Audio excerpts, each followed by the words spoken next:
Bom dia, boa tarde, boa noite. Em mais um encontro com você, meu irmão, minha irmã do caminho. Concito-os todos a se unir comigo, agora na utilização dessa ferramenta, a internet, nessa ferramenta, o YouTube, para que possamos, no momento que pudermos, nos unir em oração, para depurarmos os nossos pensamentos, para nos ligarmos ao plano espiritual superior, os espíritos superiores, os nossos anjos guardiões, Jesus Cristo, nosso irmão maior, e Deus, nosso Pai, para que a compreensão das palavras que vamos escutar se dê no seu limite máximo. Digo assim porque o exercício da compreensão, ainda que seja muito claro o que está escrito no Evangelho, mas não são claras as nossas capacidades, a nossa inferioridade, as nossas ligações com a concupiscência, com o pecado, com o que faz mal, com os vícios, impede-nos até de escutar o que está claro, livre de alegorias e esclarecido ao máximo, como disse Jesus que assim o seria, pela falange do Espírito da Verdade, que nos codificou, que nos trouxe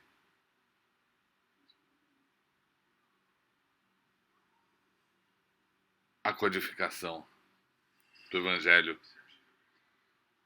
e de toda a obra do Evangelho segundo o Espiritismo e de toda a obra kardeciana.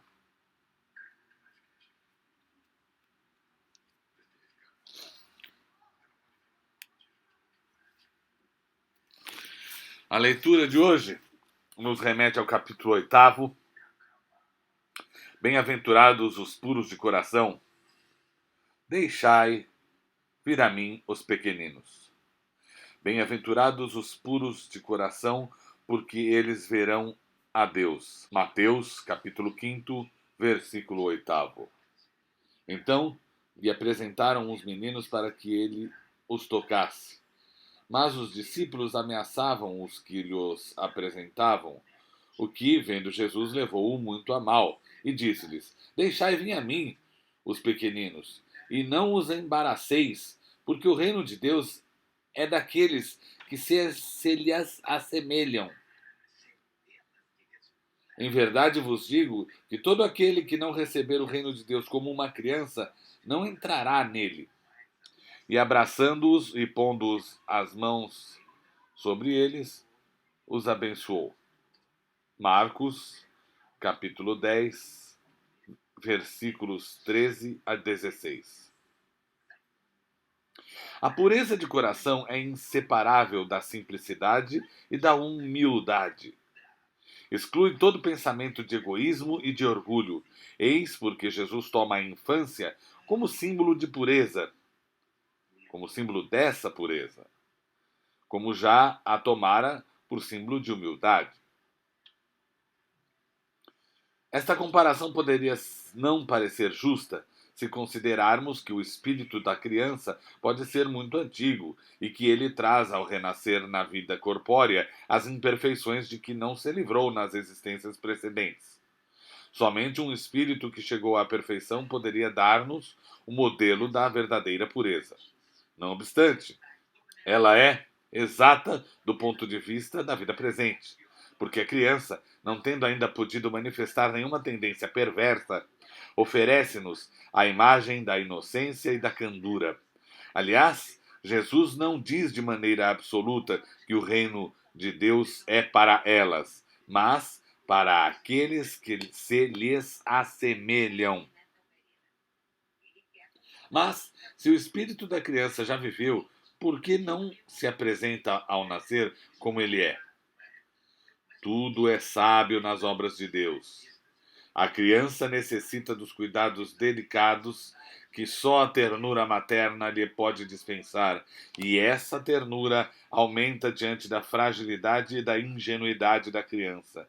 Para a mãe, seu filho é sempre um anjo, e é necessário que seja assim para lhe cativar a solicitude.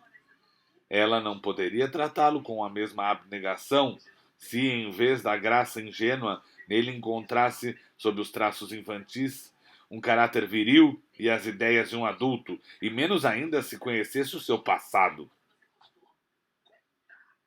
É necessário, aliás, que a atividade do princípio inteligente seja proporcional à debilidade do corpo, que não poderia resistir a uma atividade excessiva do espírito, como verificamos nas crianças precoces.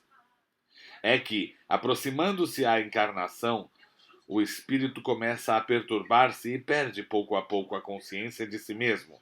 Durante certo período, ele permanece numa espécie de sono, em que todas as suas faculdades se conservam em estado latente. Esse estado transitório é necessário para que o espírito tenha um novo ponto de partida e por isso o faz esquecer, na sua nova existência terrena, tudo aquilo o que lhe pudesse servir de estorvo. Seu passado, entretanto, reage sobre ele, que renasce para uma vida maior, moral e intelectualmente mais forte, sustentando e secundando pela intuição que conserva da experiência adquirida. A partir do nascimento, suas ideias retomam gradualmente o seu desenvolvimento, acompanhando o crescimento do corpo. Pode-se, assim, dizer que, nos primeiros anos, o espírito é realmente criança, pois as ideias que formam o fundo de seu caráter estão ainda adormecidas.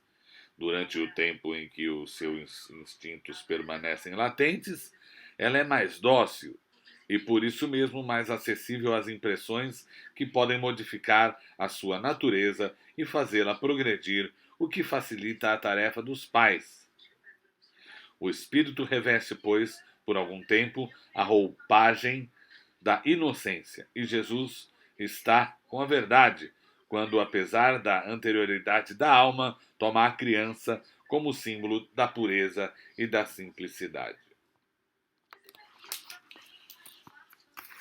Amigos e amigas do caminho, a lição de hoje trata de uma reação de Jesus àquela primeira atitude que parecia certa aos apóstolos, de impedir a aproximação das crianças que queriam ver Jesus.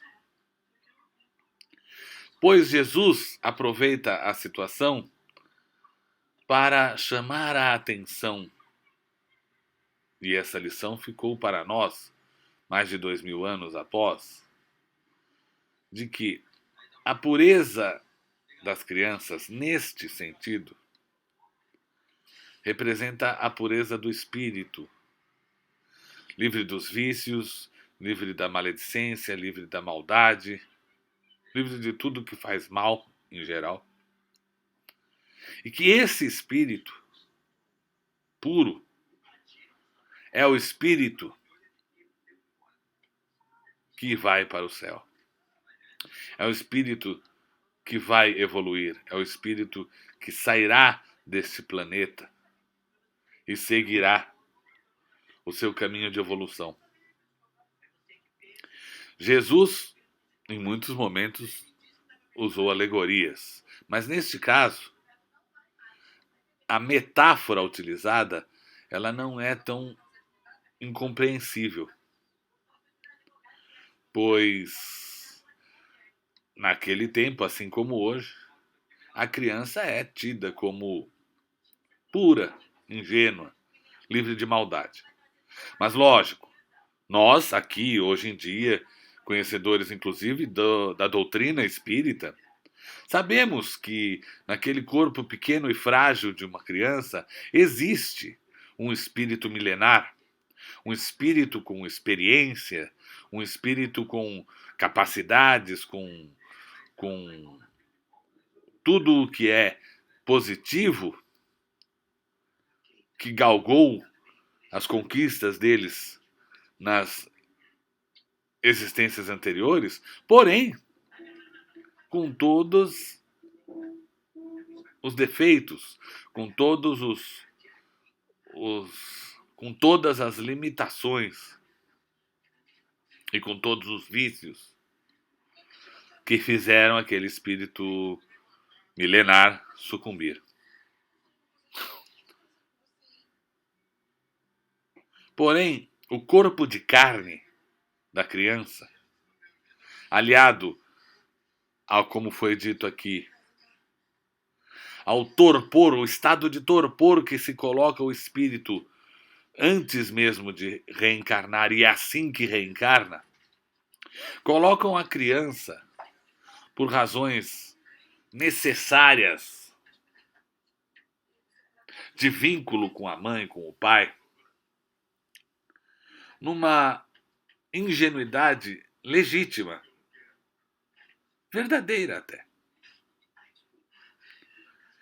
E, além disso, que eu acrescentaria aqui muito humildemente, uma criança pode ter sido um espírito tenebroso, mas enquanto criança é mais fácil trabalhar o seu conceito moral, trabalhar o seu conceito ético, pois, tudo bem, pode ser que com o desenvolvimento do corpo físico daquele espírito, ele volte e se filie de novo àquele estado maldoso de uma reencarnação anterior. Mas pode ser que não.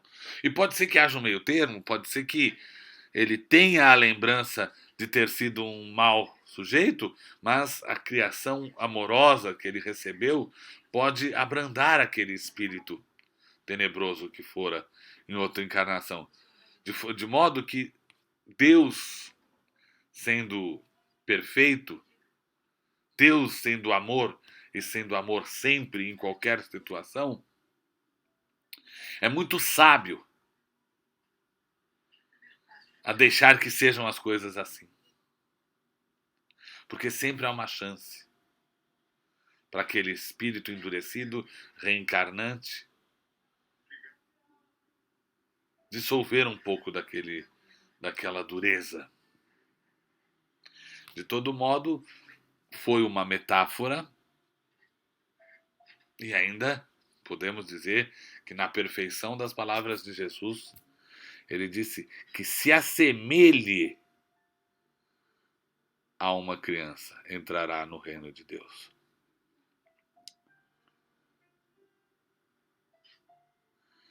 Pesquisemos dentro de nós, acho que é muito fácil para nós sabermos o que as crianças costumam não ter.